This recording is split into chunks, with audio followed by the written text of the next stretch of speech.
Okay? Hint.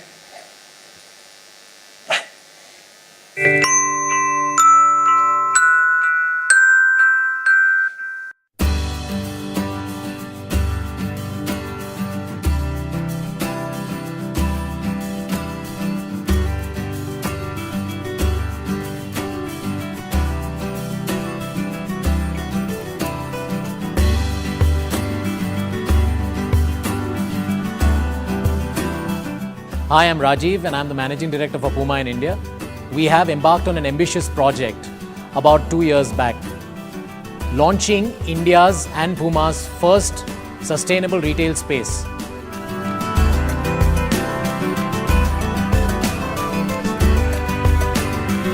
So you'd be wondering what I'm doing squatting on the floor next to a drain. But no, this is not a drain, this is actually an AC duct. And it's not a duct which you normally see on the ceiling. Why? Because what we are doing is, we are using the earth below the ground to cool the air. So 12 feet below the ground, the air enters, gets cooled and then comes back up through this duct. That is the air conditioning we are using in our store.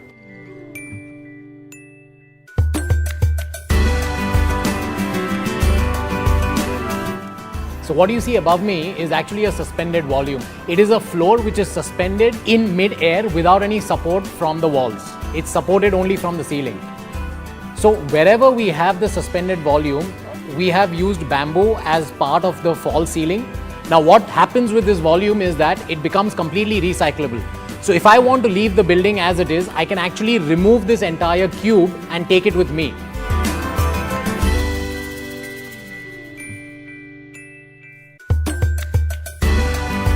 The apparel that you see here is made from fair trade certified cotton. The labor laws, the labor practices, the kind of benefits that we give people when they work in our factories is all part of fair trade as an organization. The shoes that you see here, it is a collection completely conceived, conceptualized, manufactured in Africa.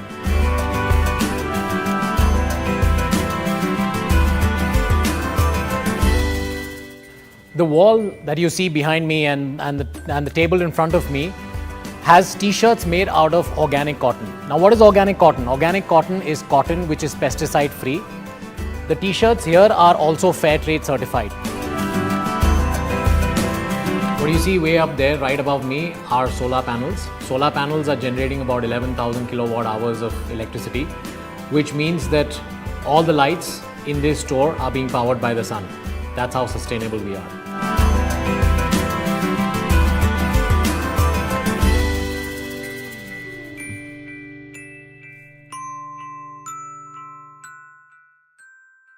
By the way, why do you think Puma is doing that?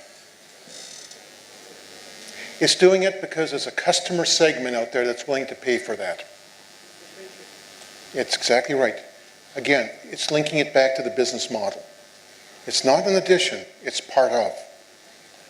And by the way, let's talk about sustainability in India. India has its own challenges. It's a consumer of freshness. The delivery system is very unique. I mean, I'm impressed by what I see, where you can order and have items delivered to you directly. The practice, which means the practices that we see developed in North America and in Europe, may not necessarily work. So we have to think about fit. Now, why is that? And again, this is an important issue when you think about sustainability. There was a major spice supplier who decided to come into India because India is the source of many critical spices. And they decided to develop a system where they worked with the farmers directly. They failed. Why? India is a society based on relationships. Guess what you have? Farmers worked with middlemen, middlemen worked with others. The middlemen did more than just simply take your product. They were your bankers. That company didn't realize that for the system to work, it had to be socially, it had to make social sense. So that's why we add that. By the way, we're going to give you the final piece. By the way, just so you know, we're getting to the end. Just in case you want to know, am I going to go on forever? No. My wife, before I left, she said, remember, When you go to India, think of Socrates. And I said, oh my gosh, that's good. Unilever. Socrates was the teacher. He taught, he inspired. And she said, no, you don't get it. He talked too much. The Athenians got angry. They killed him. Anyway, let's think about what Unilever is doing. Is a global company producing hundreds of brands and sales in over 170 countries. 2 billion times a day, someone somewhere uses a Unilever brand. Our sustainable growth story begins over 100 years ago. Our founders were businessmen with a social conscience who saw business opportunities in serving unmet social needs. In the Netherlands, Anton Jurgens and Samuel van den Berg opened the world's first factories to make margarine, an affordable and healthier alternative to butter. In the UK, William Lever opened a factory near Liverpool to produce Sunlight, the world's first packaged laundry soap. A few years later, he launched Lifebuoy, the world's first health soap. Lifebuoy played an important role in preventing disease and promoting hygiene in Victorian Britain. A role it still plays today, but on a much larger scale around the world. In the 1960s, we developed the first margarines to help maintain healthy cholesterol levels, well before worries about heart disease became a public concern. In 1995, faced with declining fish stocks from overfishing, we joined forces with WWF to create the Marine Stewardship Council. At the same time, we started our Sustainable Agriculture Initiative. Working with farmers and suppliers, we developed a set of sustainability indicators that became our Sustainable Agriculture Code. In 2004, our ice cream business worked with Greenpeace to develop ice cream freezers using natural refrigerants. 3 years ago, we launched Small and Mighty concentrated laundry detergent in Europe. This enables people to wash clothes at lower temperatures, reduces packaging, and cuts carbon. 2007 was also the year we committed to sustainably sourcing all the tea that goes into our Lipton and PG Tips tea bags by 2015. So far, all the tea bags we sell in Western Europe are 100% Rainforest Alliance certified. In 2008, we became the first large company committed to buying all our palm oil from sustainable sources by 2015. To date, 30% is covered by green palm certificates. And in 2010, Ben & Jerry's announced that every ingredient that can be fair trade, from nuts to sugar and bananas to cocoa, will be certified by 2013. There are many parts to our sustainable growth story so far. Today, we start a new chapter. What's interesting about Unilever is that Unilever has shocked the business world. Last year, Paul Pullman, the CEO of Unilever, announced a strategic initiative that would make sustainability in the developing countries the focal point. Not only would he focus on the critical and the key customer being in the developed countries, he would make the developing countries themselves suppliers. Why? You know what the answer is? The answer is go back to, of all people, Henry Ford. Henry Ford in January 1914 turned around and shocked the world when he doubled the wages of all of his workers. The Wall Street Journal pronounced him a radical, certifiably insane. He was certifiably brilliant. You know what he did? He created the customers for Henry Ford's own cars. So what's interesting, if you look at the new realities, it's dynamic, it involves trade-offs, you cannot be all things to all people, and you have to decide what fits to you. So it plays a greater role. So if you put the 7 senses together, does it make legal sense? Does it make resource sense? Does it make economic sense? Supply chain sense? Business model sense? Social sense? Common sense? You start to see that's what makes sustainability sustainable. So, what happens when we add the social to the common? We come to we should, we will. So, by the way, I'd like to emphasize some companies which are leaders in sustainability. You have Tata Motors, which I'd like to recognize, Unilever, McDonald's. One of the things I've asked my hosts to do is I want to have some McDonald's in India. I want to see what's different. Patagonia, Herman Miller, By the way, you know what's interesting about Herman Miller? It has made sustainability part of their culture from day one because their founder, Dupree, was a minister. And he said, we have an obligation to be stewards of the resources. Anyway, some of the Indian companies who are recognized leaders in sustainability, and I'd like to recognize them. So, by the way, what's the big message? I'm going to emphasize a different concept. Sustainability is not doom and gloom. Sustainability is an opportunity, a license for you to go back and re-examine everything you've done.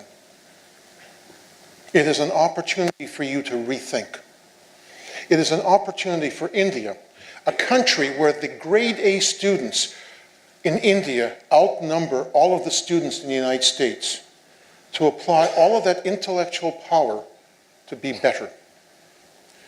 So, what do we do? What do you do? Ask a question. Why are you thinking about sustainability? What's driving you? What's the motivation?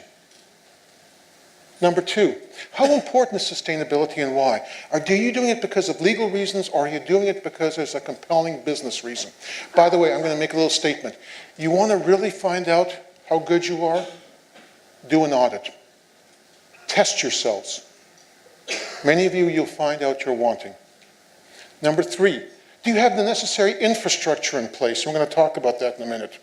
Number four, are you prepared to be committed? I'm going to give you a bad example. Please understand this because I'm North American, I'm gross, I'm rude. In the United States, we have a saying, there's a difference between being involved and being committed. And it's illustrated by an egg and bacon breakfast. The chicken was involved. The pig was committed. Are you committed? Are you willing to take the necessary steps, both in terms of rewards and punishments?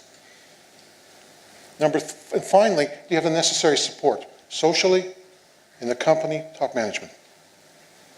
Some critical issues. By the way, what are the basis of sustainability? They're simple. They're fundamental. And here's the good news. They're common to good practice. What are they? Do you have a business model in place? Do you know who your key customer is? Number two, do you have the right metrics in place? Are you measuring what you should versus what you can? Do you have the processes? You want to do sustainability right? How many of you right now are working in firms, in companies? Okay. How many of you have ever been in order? Okay, be in order. That is literally watch what happens to an order when it's released. Ever done that? Order. Yes, an order. Pardon me, I speak funny. I'm North American. No, you should. Every executive group we work with, we ask them to become an order. Guess what they find? Wonderful opportunities for improvement. I'll give you an example. Mercury Marine looked at their systems. They were being competed with by the Japanese. You know what they found out? They thought the Japanese were dumping products. You know what the reality was? They were in an industry where they had to be fast. It took them 122 steps to build a product. They traveled 4 miles, 6 kilometers. 106 people touched it. And it took them 1,500 hours. The answer was, it's not the Japanese, it was their processes that were out of control. So you have to look at the processes. Do you have a culture in place that's appropriate? Time orientation is simple, it's urgency. The thing about lean that's important is, this is not something you do slowly, you do it quickly and intensely. And finally, do things fit? The sustainability fit? Okay, some final thought. It's a mixed message. We are seeing certain things. However, but there is evidence that sustainability is no longer a fad. Sustainability represents an opportunity. So I will build and say it's more than a requirement. It's an opportunity. It's a chance to question. It's no longer a choice, but it is a business imperative. not simply for the economy, for the environment, but for the sustainability of the firm, the ability of the firm to survive. And finally, if it can be done well, it can be done poorly, but the decision is up to you. So as Mark Twain said, the secret of success is getting started. And so finally, I would like to thank everyone. Thank you very much for being a great host, and thank you again.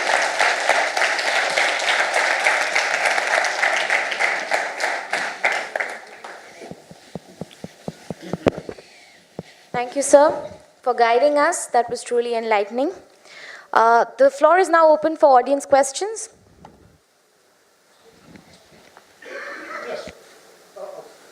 Sir, I disagree with you that sustainability is not a mixed message in India. You are talking about break frames, but to give you an example, I'll give you a local example of a local hotel. Okay. They delivered the food, home delivery, okay? So they have this box in which they delivered soup. What they did was they said, you collect 4 boxes, send me back, I'll give you 1 free soup. That's sustainability. But at the same time, you send me 4 boxes. It's a plastic box, transparent with a white cover on top, this big. So they say, order 4 soups 4 times in a month. Send the 4 boxes back. Wash it, send it back. And I will give you 1 free soup on the next order. Okay.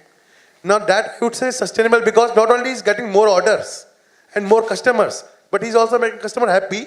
And at the same time, because box is only used to transport the soup, you don't consume soup in it, it is reusable. So the cost is also going down. Okay.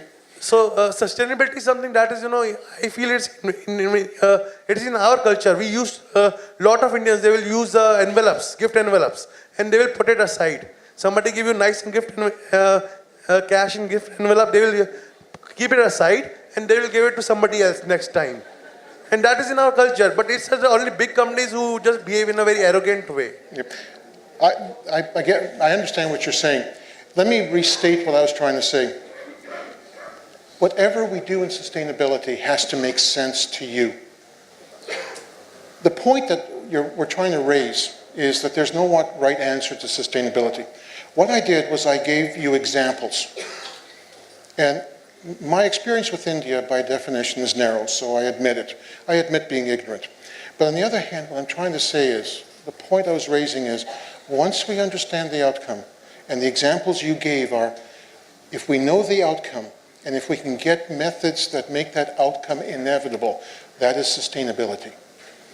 What you have described so nicely is how we do it here that makes sense to the people here.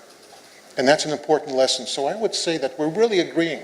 That is, when we look at sustainability, understand the outcome, and decide upon an approach which makes the outcome both inevitable and makes the outcome acceptable to the people involved.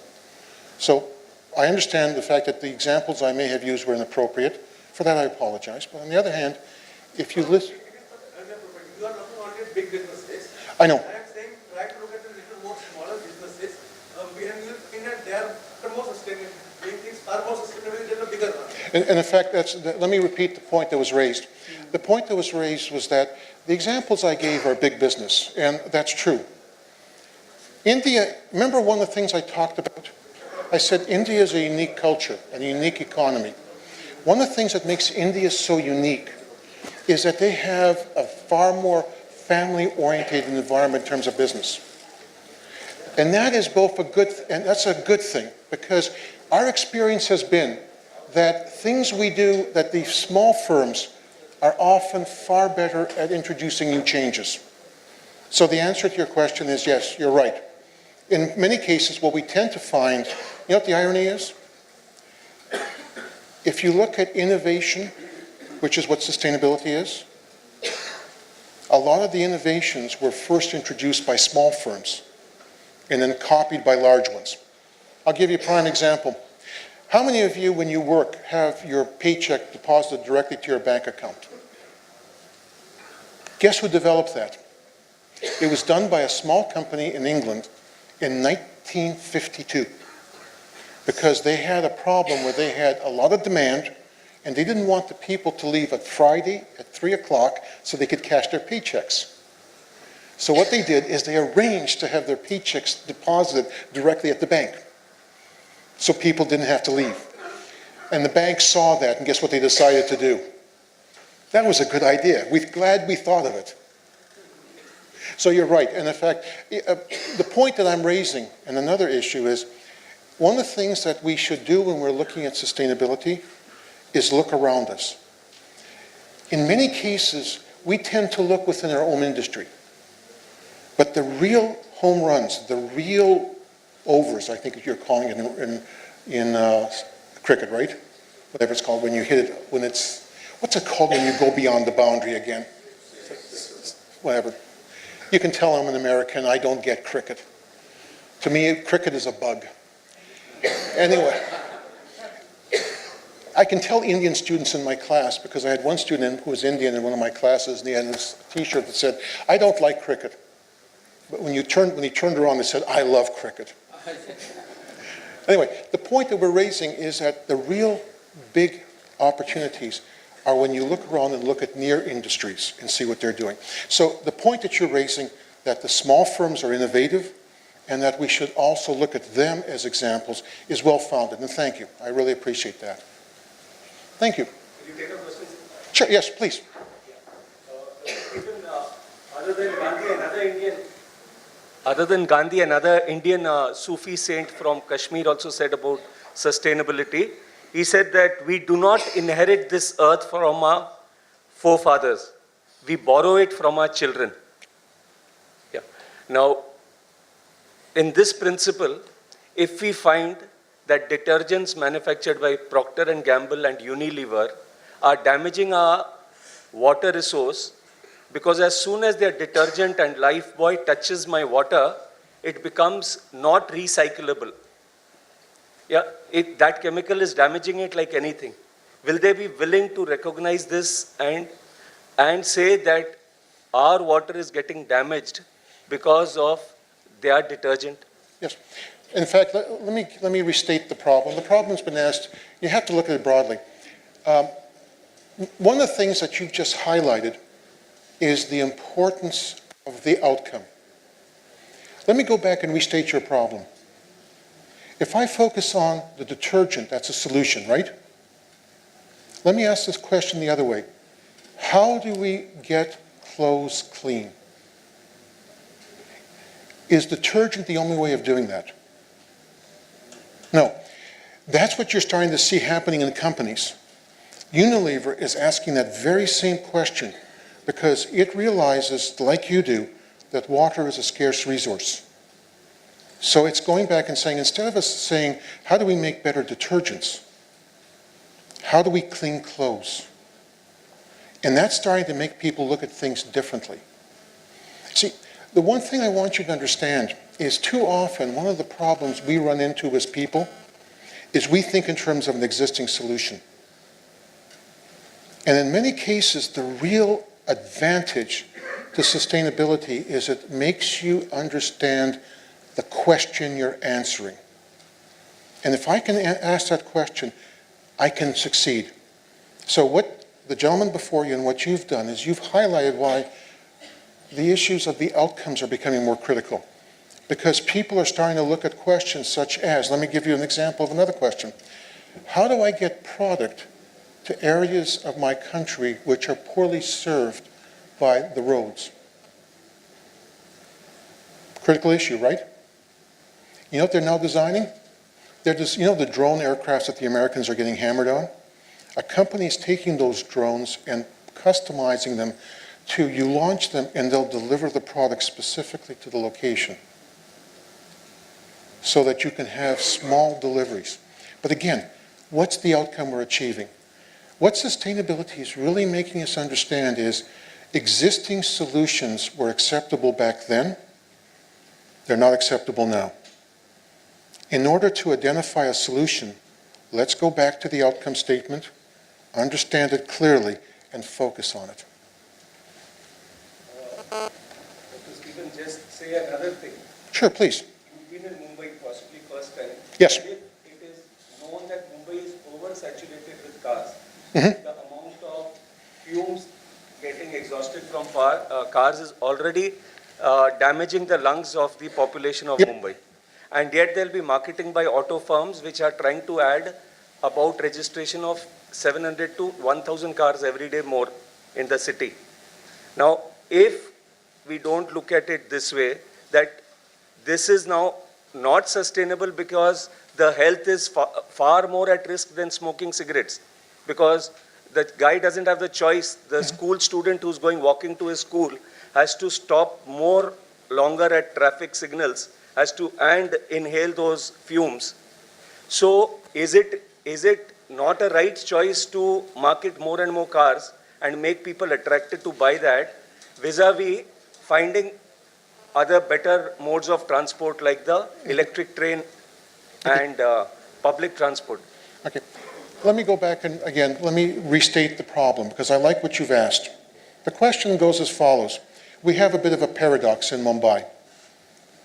What's the paradox? We have more cars and we have car companies marketing to get you to buy more cars. But the problem is the more cars you have, the more pollution you create, the more problems you create. Why do people want cars?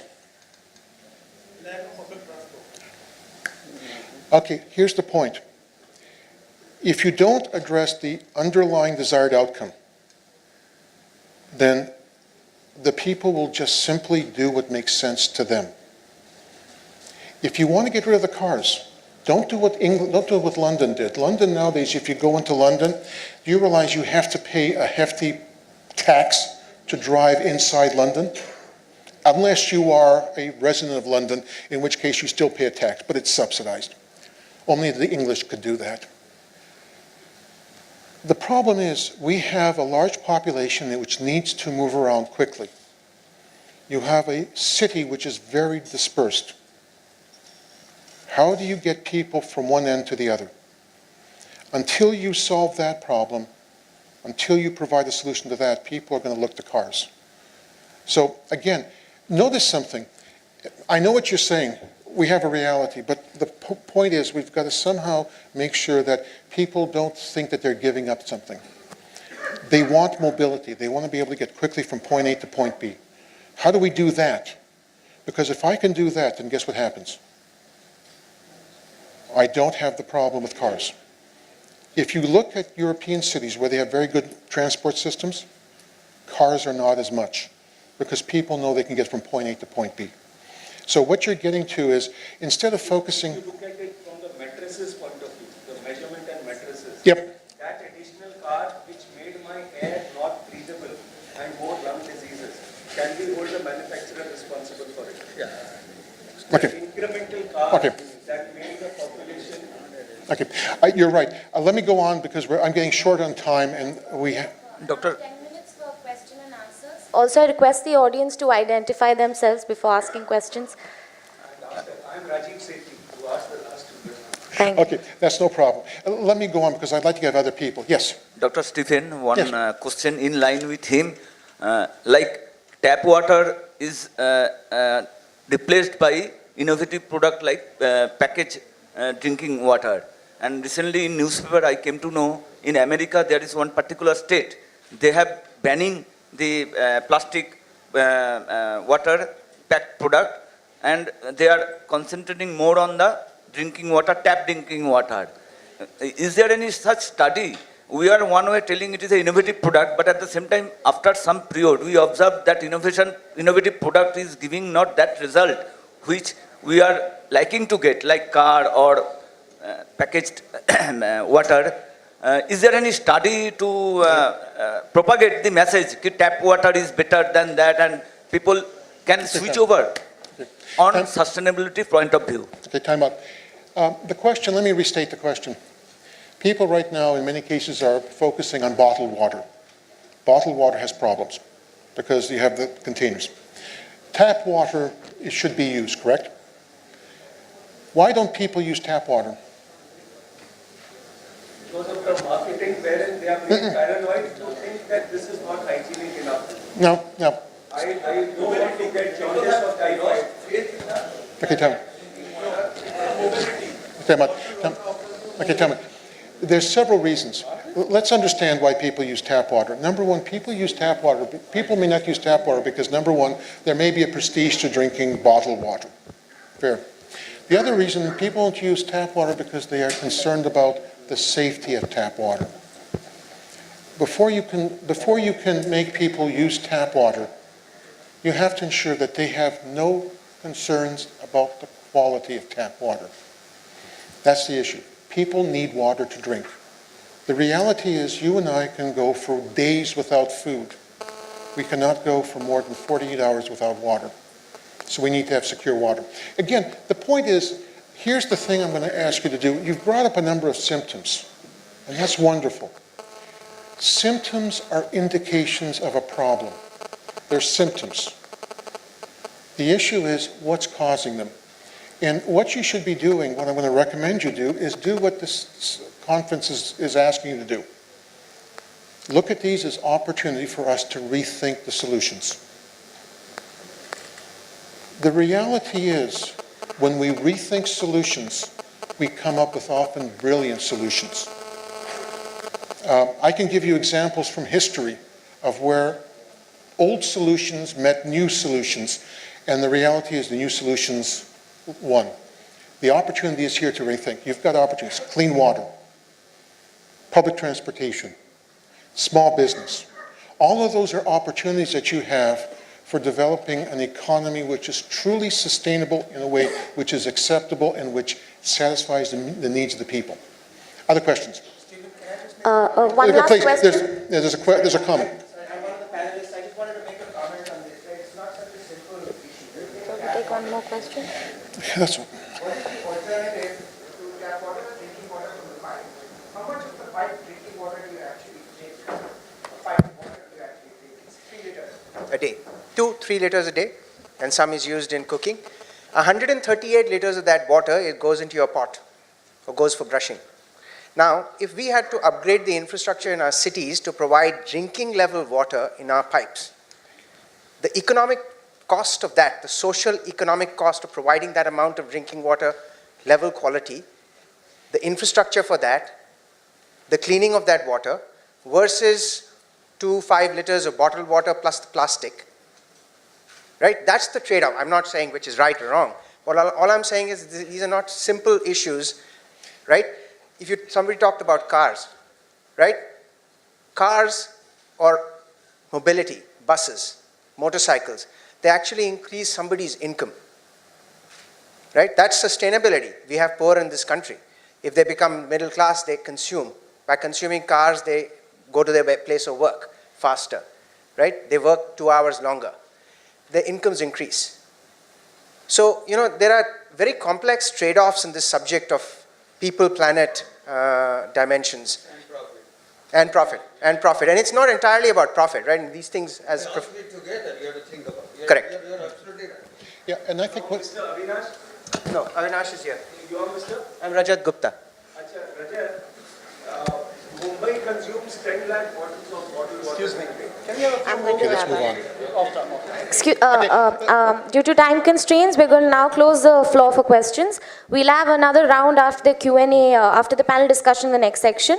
Thank you so much, sir, for your precious time. Thank you.